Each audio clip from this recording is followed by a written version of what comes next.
for some, I have to say, nice to see you again. Yeah. I saw you in '96 when you were playing with Rage Against the Machine. Sure. Do you remember that you were wearing the Belgian football shirts? Yeah. We have a proper team right now. I just have to say that. Okay. I saw you Congratulations. in 2012 with Cypress Hill, and it was really cool. It was some kind of a best-of hit set, which was quite cool. And I've seen a lot of you on YouTube, to be honest, and it was also very, very cool. It is very nice to see you all together now. How is it for you guys to be all together in this band? Yeah, it's fantastic. I mean, Prophets of Rage formed now just a little bit over a year ago. We've played in front of over 1 million people in that time. You know, it's like we've taken elements of Rage Against the Machine, Cypress Hill, Public Enemy. We've ragified this catalog, and now we have written a new record of our own. And so it really feels like kind of in some ways it's, while we've been friends for a long time, this is kind of like a culmination of our musical powers during a very desperate historical junction. Is it still cool to play each other's songs? Because, for example, if you play a rock superstar, that's actually your song, and if you play Bomb Track, for example, that's your song. Was it easy to blend all those songs in one band? Yeah, I mean, you know, Tom is very talented with putting set lists together. So, you know, set was a whole big fat book of like. So, you know, he formulates the mixture of songs, and they work to perfection, I must say. And it's fun playing, you know, getting to, you know, play the hype man role on the Public Enemy songs while Chuck is doing Public Enemy stuff, and then when we do Cypress stuff, it's the role reverses. He does the hype stuff, and then we split up the Rage Against the Machine work, and it's just fun, man. And then when we get to do our songs that we recorded for us as a band, and getting the reaction that we get from those songs, man, it's just been feeling great. Of course, there's the musical connection, but there's also something that was always in your music, the fact that you also have a message, something that you want to share with the world in your music.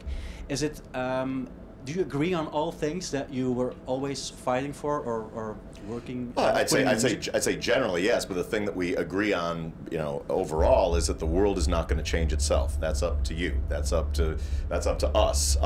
You know, we are the soundtrack for the resistance, and the resistance better get going. These are very desperate times with regards to the environment, with regards to economic inequality, with regards to the refugee crisis. You know, and those are serious issues that the people who, you know, are in the audience today are going to have to deal with in their lifetimes, and their children are going to have to deal with. And there's no bystanders to history. So our first job is to bring the message to the mosh pit and to make the people go absolutely crazy, you know, during our show by playing great hip hop and rock and roll. And then secondly, there's a message that's contained in it that is unique to our band that speaks to 2017.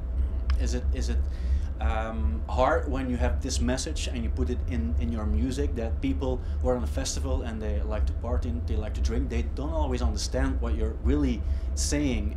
Is that something that you're trying to do with an album more than a festival? Well, you know, understandably, what happens in a festival is some people are just there to hear the music and party out, and that's great, because if our music is resonating in that way where they're going fucking crazy, whether they get the message or not, I believe if they had a good time, they'll get the message later. And then there's some where the message connects in that moment and it changes their lives and how they think of something. So I think, you know, those two things sort of happen there. I don't think you can come and watch Prophets of Rage and just sit there and be like, I don't know. Yeah. You're either gonna love it or you're gonna hate it. Most likely you're gonna love it. Either for one reason or another.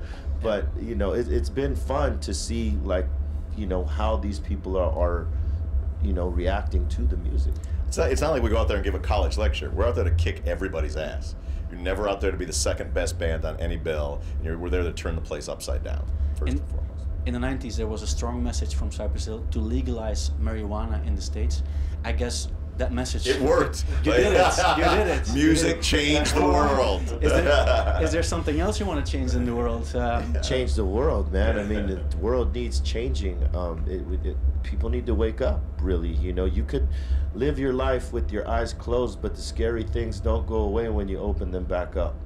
The only way that happens is if you get involved. And, you know, we realize that music is definitely a powerful source of informing people inspiring people, waking people up, as well as entertaining. And we want to do all those things.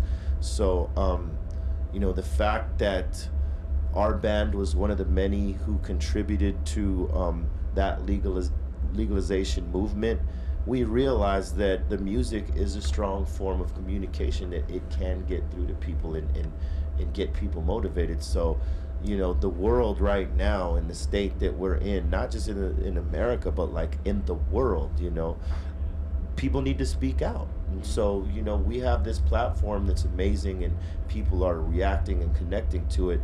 We felt, you know, obligated and our duty to rock you the fuck out and teach you some things if you did not know. So here we are, Prophets of Rage.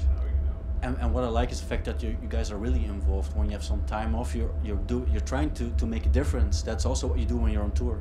Yeah. Yesterday we were at a refugee camp in Amsterdam, jamming with, you know, a Pakistani rapper and an Iranian rapper, a Pakistani singer, a keyboard player from Colombia, and you know, we're a band that's about human rights. We're a band that's about social justice, and it's important to sing about it, but it's also important to have that be part of what you do on a daily basis as well.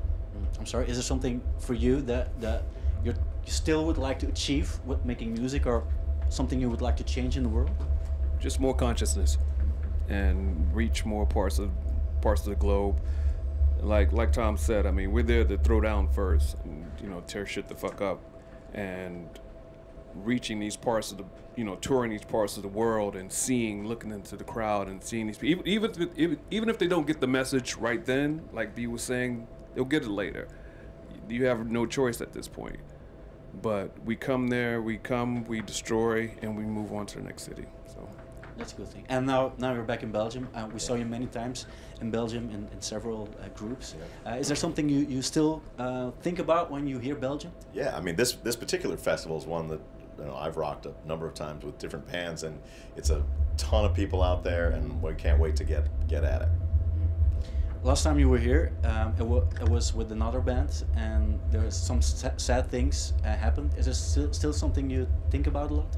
Sure. I mean, Chris Cornell passed away. He was our good friend and musical comrade for years, and one of the greatest rock singers and songwriters that ever was. It's a tragedy.